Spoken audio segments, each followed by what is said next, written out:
Nii, tervitus. Plakatil oli kirjas, et oleme siin kolmekesi, aga kuri tõbi võttis lüüli rahalt maha. Aga ta on elus, jääb ellu. Nii me üritasime see hakkama saada, siin mõtlema võtta. Meiega on täna Triinu Väres. Aplaus on ka asjaga. Ma olen siin. Et ta on meil kohal juba. Ja siis räägime täna natukene tema loomingust, natukene temal, mis film see on ja siis natuke sellest tema uuest kogumikust, mida meile näidata ei ole. Aga selle nime on teistmoodi tavaline, oleks me siin ekraan, siis me paneksime suurelt selle ekraanile, aga meil ei ole siin ekraani. Et teistmoodi tavaline ja võib-olla alustakski sellest ka, et võib-olla räägime kõigepealt sellest neile, kes ei ole seda lugenud veel, et mida sealt nagu enam-vähem oodata võib? Ma panin seda kokku nagu muinasjutukogu. Tegelikult seal on 3 kunstmuinasjuttu, neist 2 on päris lühikesed. Aga ma üritasin panna nagu niimoodi, et jääks tunne. Et, no, tegelikult on ju kõik need lood muinasjutud lihtsalt teistsugused, teistmoodi. Põhimõtteliselt on seal üsna igat sorti ulmet, mida nagu olemas on välja arvatud õudus, sest ei, tegelikult isegi mõni lugu nagu kannab sükest kerget õuduse vaibi, aga me veel räägime selle teemal paar sõna. Ma üldiselt väga õudust ei armasta, aga seal on alternatiivajalugu, tuleviku teooriaid, mis veel on olemas? Mul jäi korraks aju kinni. Linnafantaasiat, no ütleme, kosmoseooperiga on siuke nii ja naa. Ma arvasin, et Joostama varjust on seda, aga võib-olla ta nagu väga ei ole. No sellel laetati peale tempel Zen Fantasy, mille autoriks oli vist Raul Sulbiga, ma eksi. Et minu arust ta võib olla kosmoseooper küll natukene. No siuke kerge light versioon, eks ole, et väga palju ringi rännata. Aga on seal nagu kõik fantastilised lühivormid, mis sa oled aasta jooksul kirjutanud või jäid mõned välja ka? Aasta jooksul. Aastate jooksul. Mõned jäid välja. Üks lugu jäi konkreetselt toimetamise käigus, ma vaatasin, et kurat, see ei olegi nii hea lugu, kui ma arvasin. Ärme pane seda. Üks lugu jäi sellepärast, et ma unustasin selle ära. Mõned lood jäid sellepärast, et nad on mujal. Selle jaoks on nüüd need raamatud ja siin on üks nagu võtab raamatu kokku ja annab teise vaatenurga. Ja siin on teised 2. Need on nagu lihtsalt konkreetselt osad sellest, sest nad ei ole nagu samade tegelastega, aga toimuvad samas maailmas. Ja ei, osalt on samad tegelased ka natukene. Kuid seal on 2 lugu ja siis siuke, see ei ole lühiromaan, see on lühike romaan. Ehk siis nii palju tähemärke ja umbes nagu 5000 rohkem kui romaanivõistlusel nõutakse, et oleks kirjutatud nii palju seal on, aga rohkem ka ei ole. Ulme variandist siis romaaniale ei lähe, sellepärast et 40 000 sõna vist alampiir ja... Jah, ma arvan, seal on mingi 37 000. Romaanivõistluse 200 000, kus tähemärki ilma tühikuteta, kus see tulnud on, millele see põhineb, ei tea keegi. Aga nii ta on. Ehkki, see selleks. No ma tahtsin tegelikult viieta sellele, et Kaes Reaktori eriväljaandes rektor on ka 2 lugu, mis kannatavad välja jõudnud. Ja minu arust valel ajal, vales kohas oleks seda tõesti väärnud. Et kas sa kartsid Siivsaate kampsunite sükest meelepaha või lihtsalt unustasid ära? Tead,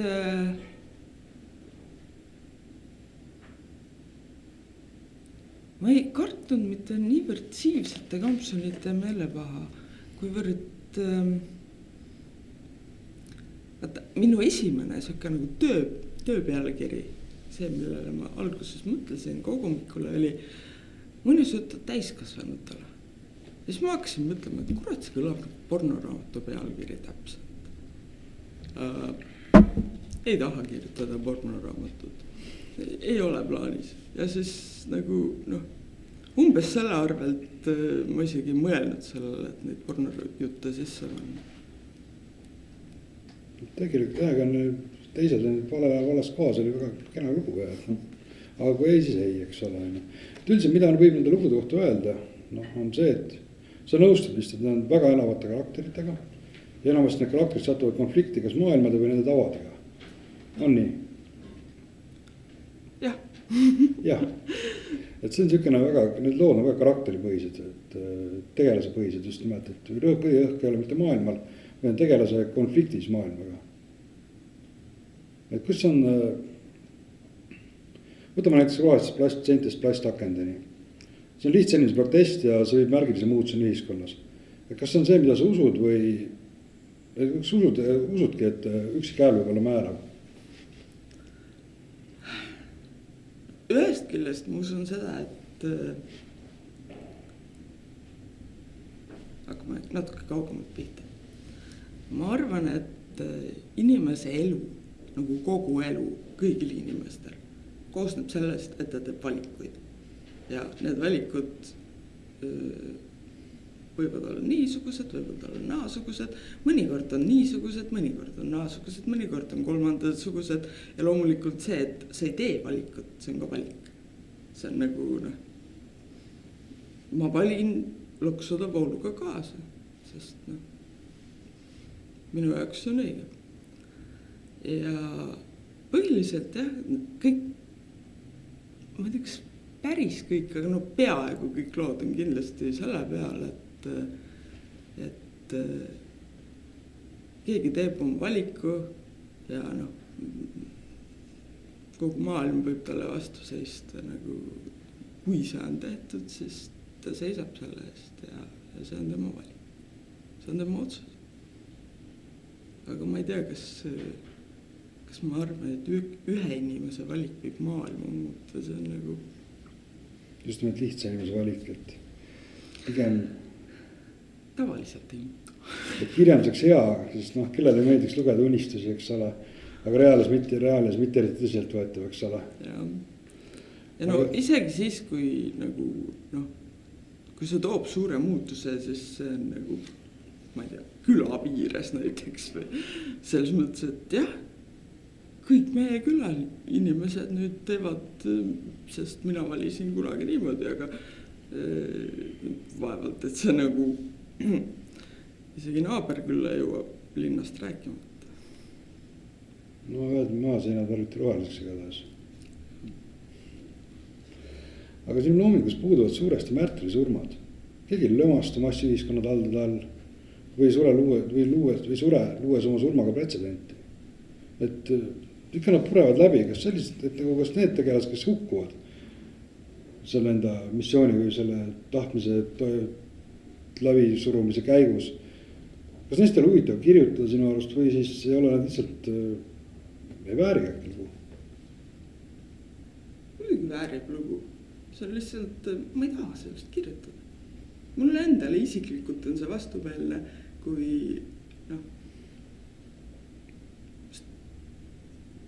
jääme eesti keele juurde, ei ole story, on lugu, kus see lõpp õnnetult, mulle meeldib. Ma võin jätta otsad lahti, aga nii, et lähebki halvasti ja nagu lähebki halvasti. Ma ei taha seda kirjutada. Et sükene grimdarki lõpp, et kõik on kehv, jääb kehvast, nüüd ütleme kehv, eks ole, ärme ropenda kaamera ees, eks ole. Et kõik on kehv, et see ei ole üldse sinu, just see mõttes, et see on sul endale vastumeelne ja seda, et see ei ole ega tule eriti. Ja, täpselt, ehk siis see võib olla isegi nagu realistlik, nagu fantasy mõistes nagu realistliks. Ma üritan üldiselt olla nagu realistlik igasuguses formaadis, aga nagu see on see, et võib minna nii, võib minna teisiti. Ma ei taha kirjutada seda, et läheb teisiti. Ei, nagu sundust olegi, sest Siimann on niimoodi kirjutanud see ka väga hästi välja, et sellised võitvad luuserid on väga, väga prood tegelased tegelikult, et nagu aga su tegelaste loomisest räägiks natukene, et kuidas sul üldse nendega on, et kas vaata kõik tegelased peegeldavad ka autorit. Et mina näiteks pean enda tegelaste suitsude suunurgast ära kiskuma lihtsalt, eks ole. Kuidas sinu on, kas ka mingid siuksed pahad arvamused, sinu enda jooned jäävad liiga tugevalt nagu näha tegelast, et sa pead neid hiljem tahtlikult maha lihvima?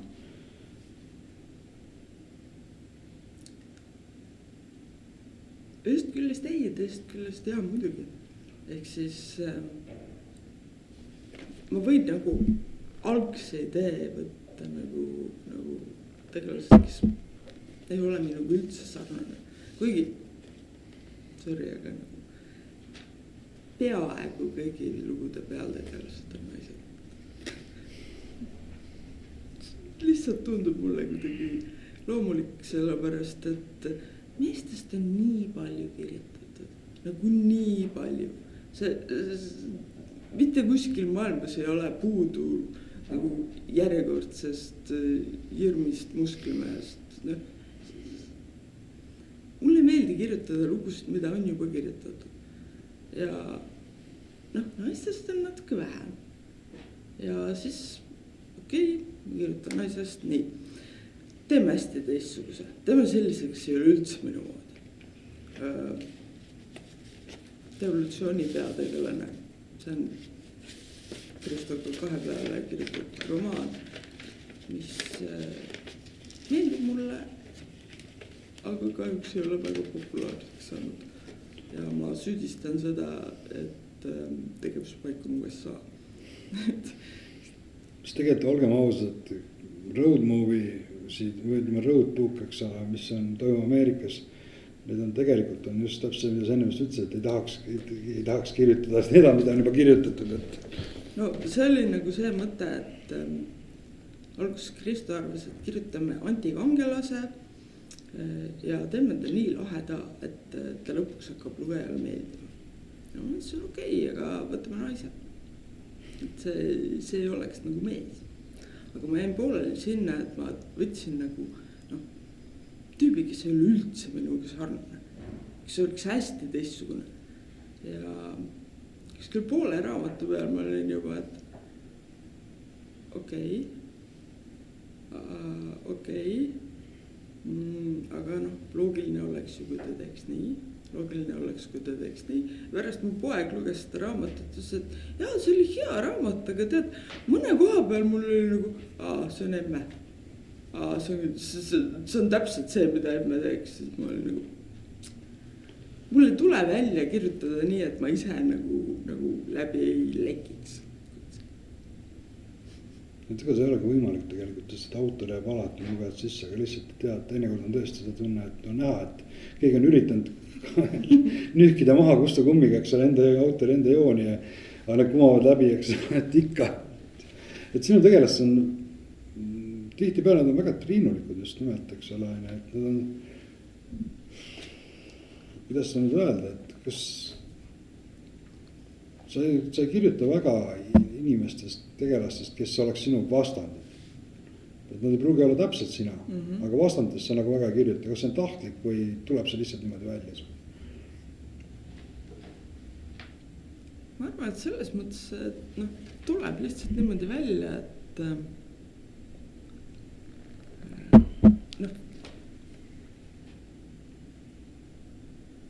kuna ma ise näen iseennast seestpoolt ja olen nagu aga loogiline oleks ju käituda nii. Inimene käituks ju nii. Ja siis nad lihtsalt nagu käituvadki nii. Ja see, et nagu tegelikult on maailmas ilge hunnik inimeseks käituks absoluutselt teistmoodi. See lihtsalt mulle nagu ei tundu loogiline, ei tundu mõistlik, see ei tundu nagu päris. Ja siis ma lähen sinna, et tunduks nagu päris ja siis nad valivad nagu mina. Ega üsna keeruline ka kirjutada, et just täpselt, et sinule arusaamatud käitumisstiil, eks ole. Aga samas oleme ausad, selleks me olemegi kirjanikud. Seda tuleb veel teha. Aga seda ei pea tegema. Aga üldse, et mina ise olen ka siukene maailma risti vastutundega inimene, eks ole. Et siin lood on nagu sellised minu teedassi kõrval täiesti. Aga milline on sinu lemmik lugeja, et kas see on selline vaimselt veidi räsitu, kes tunneb samastumisrõõmu või pigem kirjutad siukest tervematele inimestele eksootikat? See on väga hea küsimus.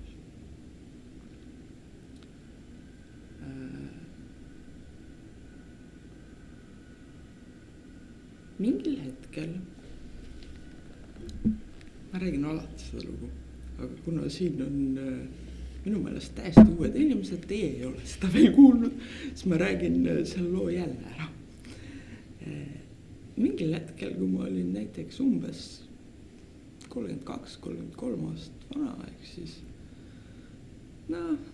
13 aastat tagasi, siis vaatasin, millised lood võidavad Stalkeri ja mõtlesin, Stalkerit ei ole raske võita. Kirjutada tuleb nende parameetrite järgi ja põhimõtteliselt, kui lugu on põhimõtteliselt positiivse tooniga, seal lendab kõvasti verd ja osad tegelased saavad surma, lastakse püssi, ropendatakse vene keeles, aga lõpp on siiski nagu enam-vähem õnnelik, siis sa võid sinna sisse panna ükskõik, mis sa tahad. Mina olin lesbi. Ja kurat, see lugu ei saanud Stalkerit, see 3 punktiga teiseks. Raisk! Ma ei kirjuta enam selliseid lugusid nagu tahate. Ma kirjutan nüüd selliseid lugusid nagu mina tahan. Ainult, et enne ma olin veel nagu, te tahate, et ilus naine kirjutaks ilusatest naistest ja armastusest. Okei, ma annan teile selle loo. Milleks ma ei olnud valmis on see, et põhimõtteliselt see ongi nagu kõige populaarsem lugu. Sinule meeldib ka nahk. Et see nagu päriselt meeldiski rahvale. Ja siis ma olin nagu eriti sükses nagu korraga segaduses ja samas nagu hämmingus ja rõõmus ka, sellepärast, et come on, minu looming meeldib rahvale. Kuigi ma kirjutasin selle nagu iroonilise nalja, aga okei. Eks ma arvan, et minu lemmik lugeja on see, kes närib läbi, mida ma teen. Saab aru, et see on see lugu, ta kirjutab niimoodi, et ta küll ei arva ette ära, et mis juhtub, see on ka teistmoodi tavaline, eks siis see ei ole kirjutatud, ma arvan, mitte ükski lugu ei ole seal päris selline, et sa loed algust, saad aru, kuidas see lõpeb, mis mind üsna häirib raamatu juures, aga see selleks. Mis see küsimus oli üldse? Kas sa kirjutad rohkem vaimselt tervemale või katkesemale inimesele? Ja ma arvan, et ma kirjutan sellele inimesele, kes viitsib kaasa mõelda. Väga hea. Aga et näiteks sellest tõukus see küsimus, et Tõnis Allaste kirjutas oma arvustuses tähtsate asjade kohta, et see on lugu depressiivikule. Kas sa nõustud? Ei nõustud? Õudselt, mitte õudselt. Ma nördisin, aga mitte õudselt selle peale, sellepärast, et see on ju selge ATH lugu. Nagu mis pagana depressiivikud? Nagu see on aktiivsuse tähelepanu häire, mis seal nagu kirjas on. Mis mõttes? Mis pagana depressiivikud? Aga tal on õigus tema arvamusele. Seda küll. Et nöördide kriitika peale on täpselt see asi ka, et mida ei tasu väga teha, et rohkem süükone algfaasi võib-olla kirjutamisel teekonna puhul, aga sinu loos tihtipeale esineb siuke militaarne külg ja see on alati jõuliselt ja oskuslikult kirja pandud, aga ma tean seda natukene ikka, et militaarse minevikus nagu väga ei ole. Et millest sinu tugevus selles valdkonnas tuleb? Ma arvan larp. Ehk siis päris elus rollimäng, eesti keeli pärm, aga see ei läinud niimoodi käibele, live action roleplay. Ma olen üsna vana Larkberg. Ja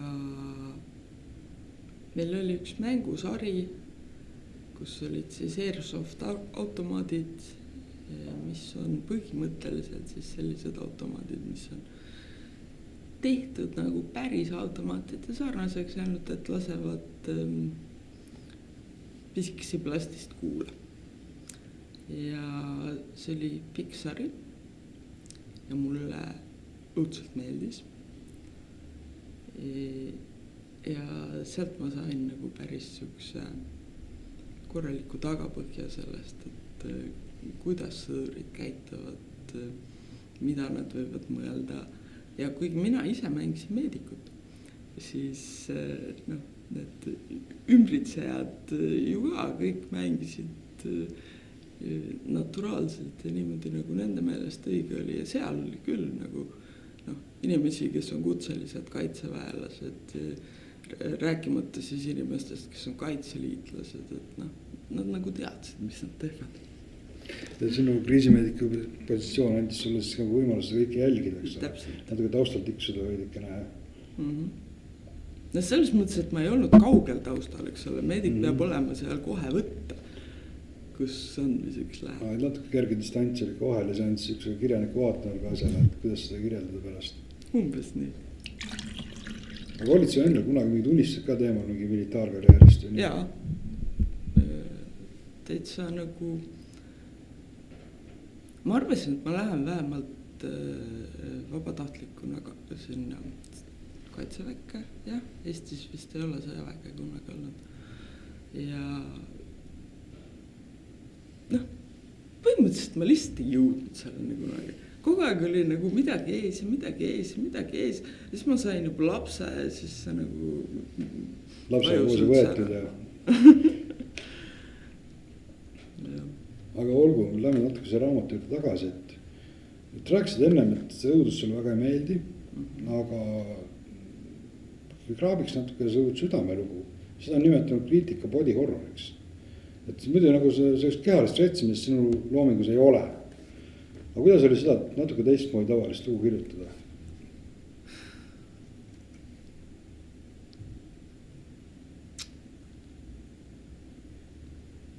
See on kõige vanem lugu, mille ma üldse olen kirjutanud.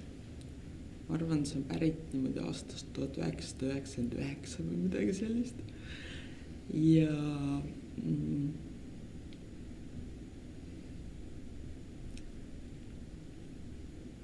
see on väga kindlate prototüüpidega. Ehk siis meestegelane on see noor mees, kellega meil oli kõva 9-päevane suhe. Ja tõenäoliselt ma lihtsalt tahtsin talle haigata. Siis ma kirjutasin selle välja. Ja selles, kuidas sükene kõike retsimise element sees ja just väga suur tahtmine haiget teha, ma saan aru. Aga võtame veel mõne sükse, mis on üdini Triinu-versumi lugu, eks ole, on see rohelistes välissetes plastakendini, mida korraga mainisime, mis on ka üks parimaid lugusid minu hinnangul. Ma tänan. Aga mul on väga hea meel. Aga lugu see võistlus jutuvõistlusel 7. koha, samas kui Joostama varju eest sai jutuvõistlusel esikoha. Kui palju sina nõustud selle hinnanguga? Muidu mina nõustun täiesti. Ei ole sellist, et nagu Vaata, rohelistest välisseentest on siuke lugu, kus ulme ei torka silma.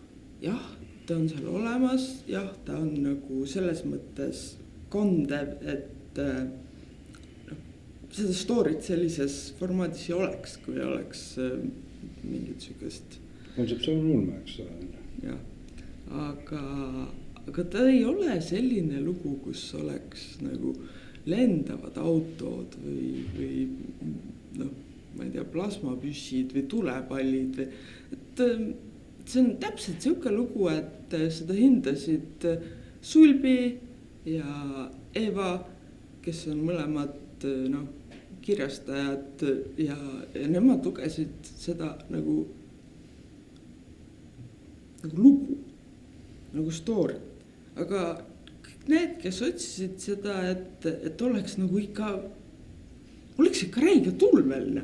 Need oli nagu see on mingi külarahvas, mingi pagana lambapügamine käib. Ta on veel kirjutanud lambad, mitte lambad ja või on need lambased.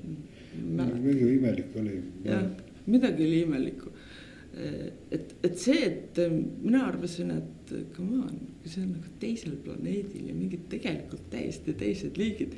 Ma niigi panin neile nagu siuksed nimed, et noh, tuleks enam-vähem tuttav ette. Aga noh, ma arvan küll, et hindajad, need, kes otsisid ulmet, need nagu väga ei saanud näkku löödud. Et võib-olla see Joostama varju eest ongi selline algaja lugu, mis on tehtud nagu täpselt selle peale, et teeme kõik lahedat, mis vähegi lahe, ulmes on lahe, eks ole, paneme sisse, nii oli, eks ole. Et see on üsna teadlikult kirjutatud lahedaks looks. Samas kui see rohelistest välissentsist Plastakendini on siuke küpsema kirjaniku lugu, mis on nagu mõttega lugu rohkem, et ei ole enam selle peale, et rõhum ainult lahedatele. Selles mõttes on sul muidugi õigus. Aga Joostama varju eest on muidugi üks kuulsamaid lugu, see koos reeturitega on ta siin kogumikus tuleviku lugu. Aga kui näiteks reeturid näitab kaost, siis Joostama varju eest näitab veel ühiskonnas on kord. Et kumb on sinu jaoks huvitav kirjutada? Kas visiooni tuhastunud ühiskonnast või visiooni toimivast tuleviku ühiskonnast?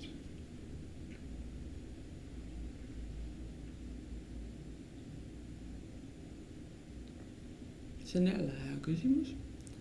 Ma arvan, et toimivast ühiskonnast on tegelikult huvitav. Sellepärast, et noh, kui kõik läheb, siin on küll kaamerad, aga mina vannan, kui kõik läheb persse, siis noh,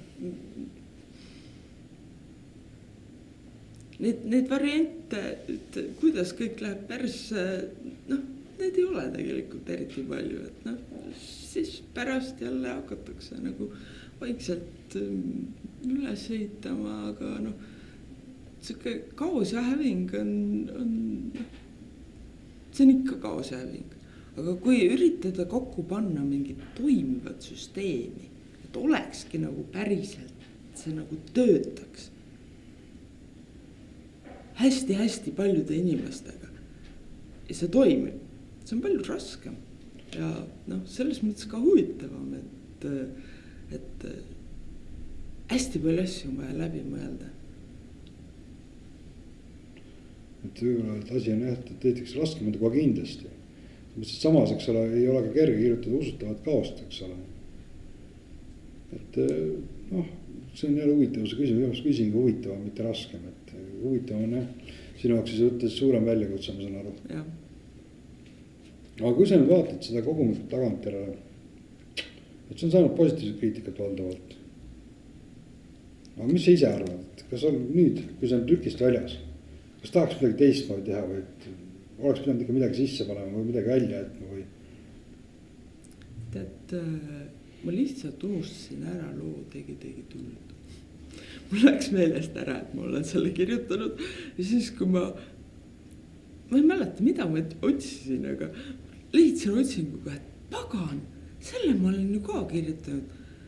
Välismaal on jumala palju nagu neid suuri tähtsaid kirjanikke, kes on kirjutanud mingile teisele suurele tähtsale kirjanikule fanfiction'i ja selle avaldanud. Ja noh, see on ka, eks ole, see on ilmus kogumikus Isaac Asimov 100, ehk siis enamik Eesti ulmeautoreid kirjutas sinna mingisuguse Asimovliku, mingisuguse kas tema loo jätku või tema loo mingi teise variandi või noh, midagi. Siis mina kirjutasin jätku loole Inetu poisike, mis mulle noorest peast jättis väga sügava mulje. Ja ma arvan, et see tuli päris hea lugu. See oli nagu isegi niivõrd hea lugu, et kui Sulbi kuulutas välja konkursi, mis vist ei saanud piisavalt tulemust või tagasisidet, sellepärast, et see antoloogia ei ole kunagi ilmunud. Lugudele, mis toimuksid hästi vanal ajal, noh, et mammutid ja noh, ürga ja lood, siis ma mõtlesin, aga ma olen selle loo juba kirjutanud. Mul ei ole nagu mingit soovi kirjutada sama lugu teist korda, et noh, minu neandertaallased said väga hoolega läbi mõeldud ja hästi nunnud tulid, aga nagu kui ma kirjutaks teist korda samasugustest neandertaallastest, siis see nagu ei kannaks, aga midagi muud mulle ka pähe ei tulnud. Kas sul on siuke hirm, et sa kordad ennast või? Mul ei ole hirm, mul on lihtsalt see, et mul ei ole huvitav kirjutada sama lugu, mida ma olen juba ma mõtlen lihtsalt seda, et ennisaegsest ajast, eks ole, saaks kirjutada miljonid, kõik 12 erinevat lugu, mis maailmas olemas on. Jaa, muidugi saaks, aga seal on see, et juba siis, kui ma esimest korda valisin, siis ma mõtlesin kõigile neile värkidele, et mida ma tahaks teha, ja siis ma leidsin, et seda ma tahan teha. Ja kui ma olen juba leidnud selle, et nagu seda ma tahan kõige rohkem teha, ma tahan niimoodi teha, mul ei ole enam mingit huvi nagu teist või kolmandat kohta, et noh, tegelikult võiks ka nagu nii, ei ole huvitav. Ja just nii ole, et oled ühe maailmalõpu loo kirjutanud, siis teist on nii pähe, et kirjutame hakka. Ja. Et sama kehtib ka järelikult müütilise muinasaja kohta, kus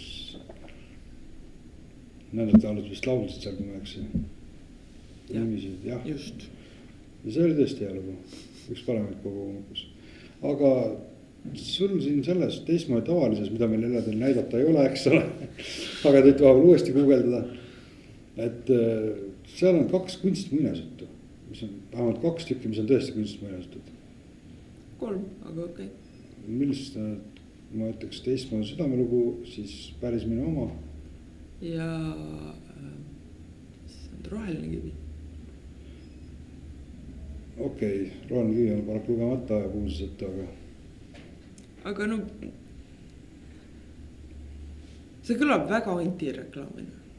Aga kui ma ütlen, et see ei ole väga kaotanud sellega, et see sul lugemata on, siis ära ütle parem. Ei, see ei ole halb lugu, aga lihtsalt see on hästi lühike ja ta on selles mõttes kogu selle kogumiku kõige lihtsam lugu, et see on küll see, et hakkad lugema ja arvad umbes ära, et mis lõpus juhtub.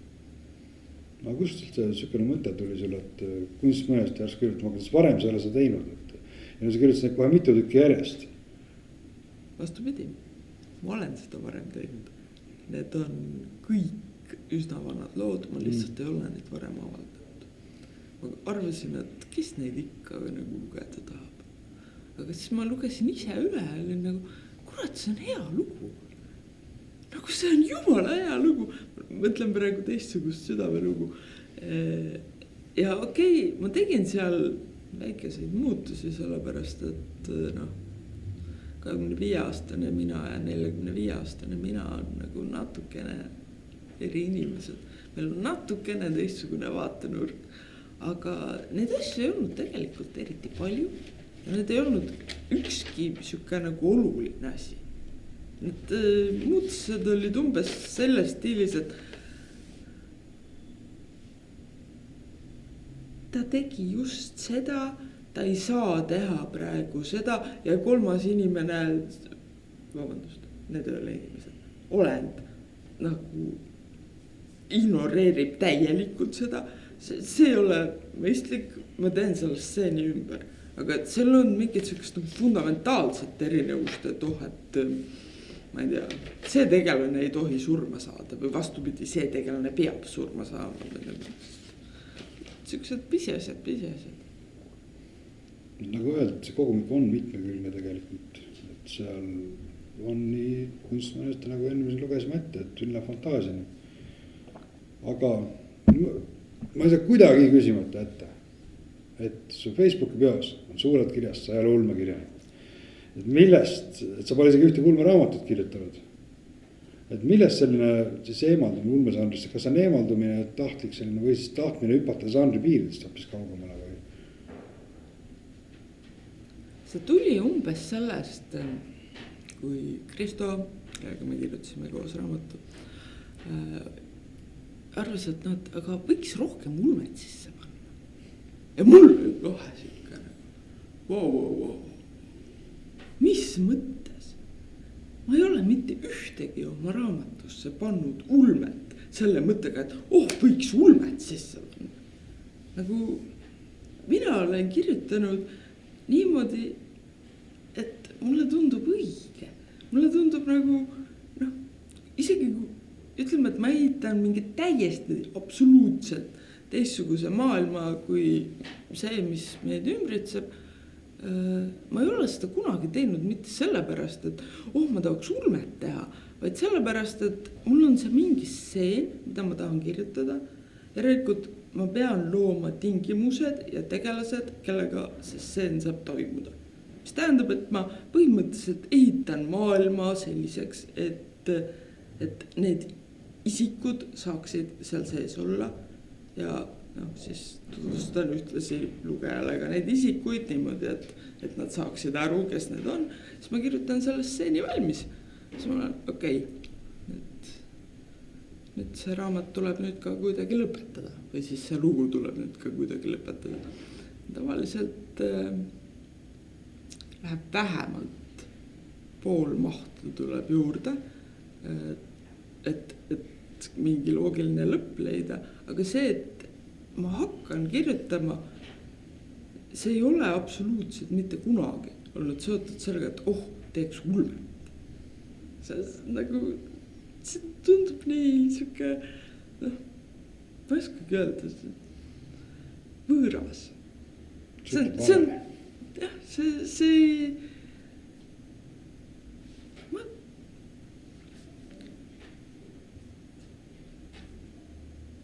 võib-olla see on natukene see sama asi, et ma kirjutan loo, mis võidab Stalkeri.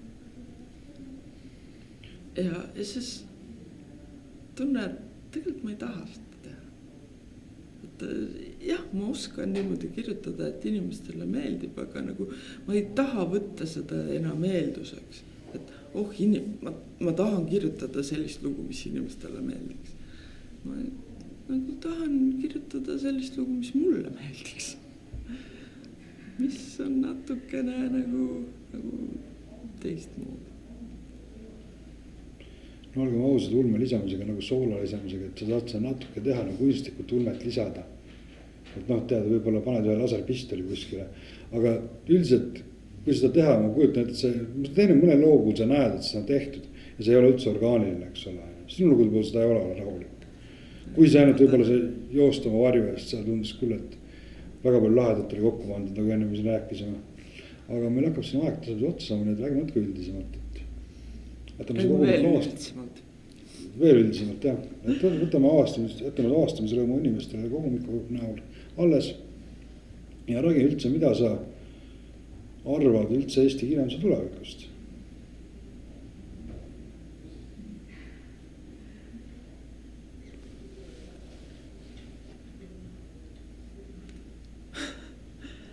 See on nagu, et selleks küsimuseks ma ei olnud valmis. See on üks stamm küsimusi.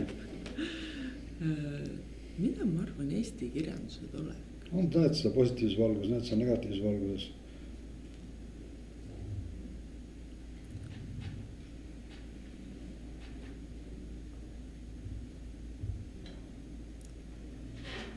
Vaata, see nagu ühest küljest eeldaks see ainult suuremat lugemust. Praegu ma loen niimoodi 35 raamatut aastas ja neist enamik ei ole Eesti kirjandus. See, mis on olnud väga hea. Ehk siis kui ma nagu tunnen, et see on halb raamat, siis ma jätan ta pooleli ja unustan ära tavaliselt. Aga need Eesti raamatud, mida ma olen lõpuni lugenud, need on olnud kõik väga head. Ma pean nüüd, ma ei tea, päris võitlevat feministi, ma ei võitle kellegagi. Enamik neist on naised, kes on need kirjutanud. Ehk siis, kui ma nüüd mõtlen Eesti kirjanduse tulevikule, siis ma mõtlen, et jaa, mingid naised, me kirjutame. Tegelikult see ei ole nagu laiapõhjaline, ma ei tea, suure kogemusega inimese muljetus, sellepärast et palju ma viimastel aastatel üldse olen Eesti kirjandust lugenud, mingi 12 raamatut näiteks ja siis noh, neist oli kohe enamik naised. Naised. Millega ma tahtsin torkida, sest oligi see 2 teemat, kas sa arvad, et arvestades, kui palju on just nimelt naiskirjanik, kas Eesti kirjandus tuleb, kui on sinu arust, nagu sa ütlesid, naise nägu pigem? Ma kardan, et mitte. Kardad mitte. Ja teine asi, mis mind huvitav on, see muidugi loomulikult see tehisintellekt. Et kas see teeb kiirmarssi kaunite kunstide valdkonda, et kuidas sa suhtud sellesse? Kas on asi, mida võiks kasutada isegi või läheb see uhkus vastu? Tead, ma ei suhtu sellesse üldse, mind ei huvita see. Mul nagu, tõenäoliselt kui keegi nagu tahab kirjutada tehisintellekti abil, tõenäoliselt ta leiab ka inimesi, kes on nõus lugema seda, aga nagu see ei puuduta mind. Selles mõttes, et noh, minul ei ole mitte mingit, nagu absoluutselt mitte mingit huvi lugeda lugu, mis ei peegelda tema autorit, mis on lihtsalt nagu võetud sõnad ja pandud loogilisse järjekorda. Mul ei ole huvi selle vastu ja noh, ma eeldan, et need inimesi on veel, kellel ei ole huvi selle vastu, ma kirjutan neile. Aga ütleme siis niimoodi, et sul on väga leebe suhtumine sellesse tehisintellekti. Mina olen palju kurjem, aga õnneks selles minus rõhusin. Mis siis? Aga ütle, mind huvitab. Ma arvan, et see lämmatab tegelikult sellise inimlooma kunsti, see vuputab selle üle, kõik see toodang. Sest juba praegu, et kui vaatad, eks ole, need seesama super Facebook, eks ole, ma olen seal mitmes kunstigrupis, mitmes fotogrupis, kui suur protsent nendest on tegelikult, julgetakse käinud jagada ainult vanu klassikuid, kui nende peale ei tule kohe kahtlused, kas see on AI või mitte. No Boris Vallejo ja nii edasi, eks ole.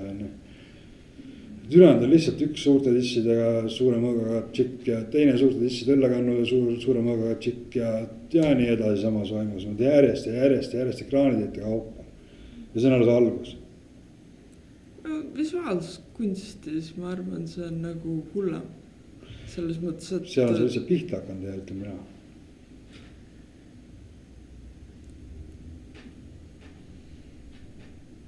Kas te tahate kuulda meie arutelu tehisintellekti teemal? Räägime parem sellest jah, et mis sul praegu töös on ja mida tulemas on ja mida veel saab?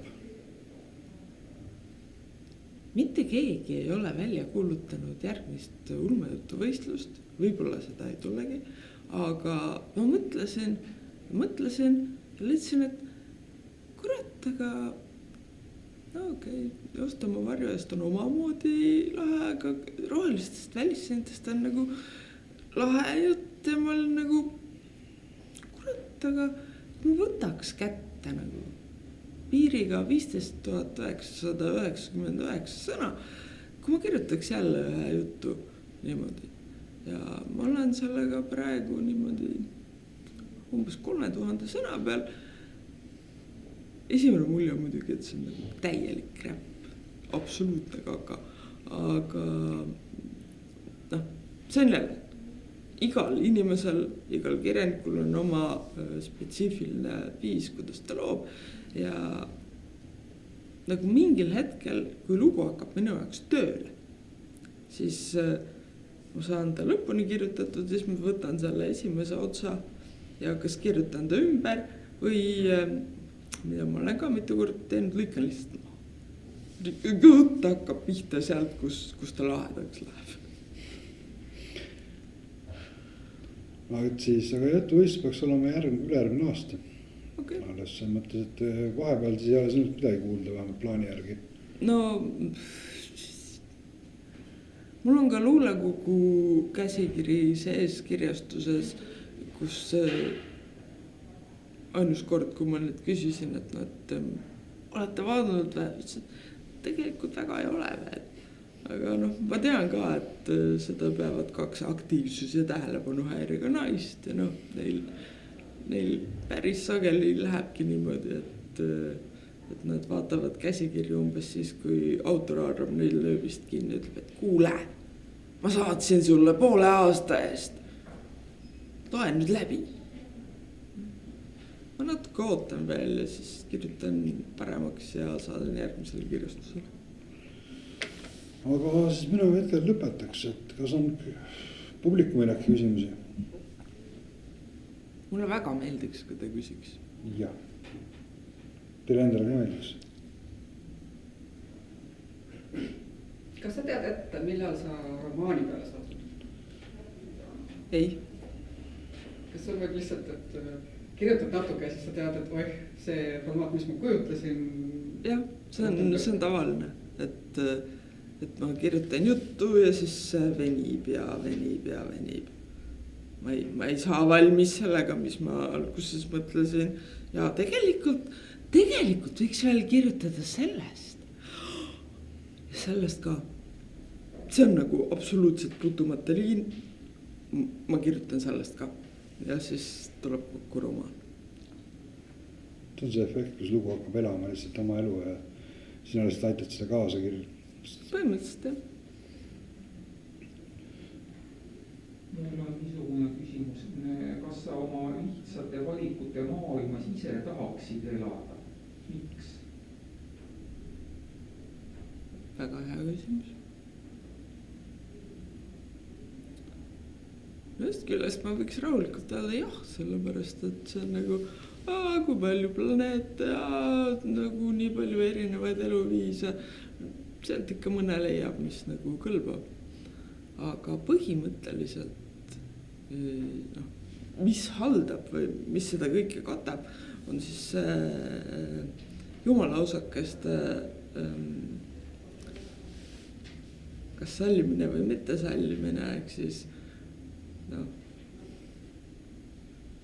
ma ei ole paika pannud, et mis see täpne vahekord on, aga no ütleme siis nii, et pool tuntud maailma on kummardavad jumalad, mis tähendab tegelikult seda, et nende sees on taruorganismi osakesed, mis kokku on mingisugune teadvus ja tundub, et ta on nagu heatahtlik ja sõbralik ja nagu suunabki inimesi nagu positiivse poole. Ja siis teine pool on see, kus on need individualistid, kes on nagu, me tahame vaba tahet. Vaba tahe on meile tähtsam kui see, et kõik valiksid hästi ja õigesti. Me tahame ise otsustada. Ja see on nagu, see on nagu teistmoodi lahe. See on see, et ongi siuke võimalus ise otsustada, ise valida, kõik valikud on just sinu enda omad, mitte kuskilt nagu peale surutud ja teatud mõttes on see minu jaoks ehtsam elu. Aga muidugi, et kas ma seal maailmas tõenäoliselt jah, ja tõenäoliselt ma eelistaksin seda vaba tahte varianti, mitte sellepärast, et mulle meeldiks, kui teised inimesed õelad on ja vastikud on ja jubedaid valikuid teevad minu ümber, vaid lihtsalt iseenda pärast. Et mina saaks nagu vaba olla.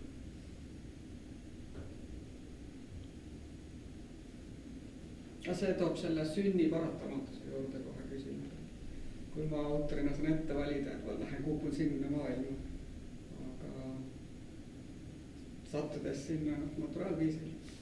No selles mõttes muidugi jah, et ega ei ole üksikisikul väga valida, kuhu ta sünnib, aga nendes tingimustes, mis on, nende kaartidega, mis on, mängid oma parim.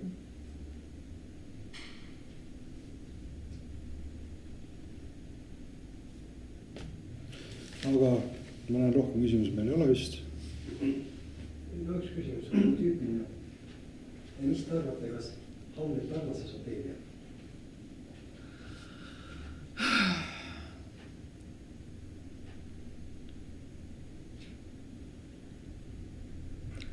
siin tõenäoliselt hakkab mängima see, et ka mis on armastus. Et noh,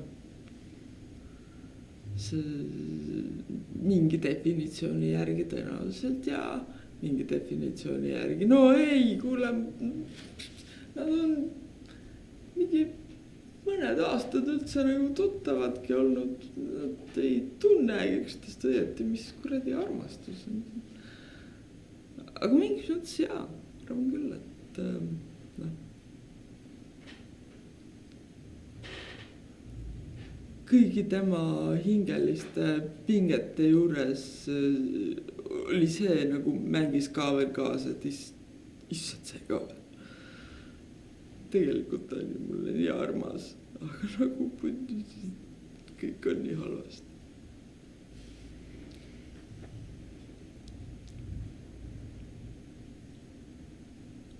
Aga sel juhul lõpetame aplausiga.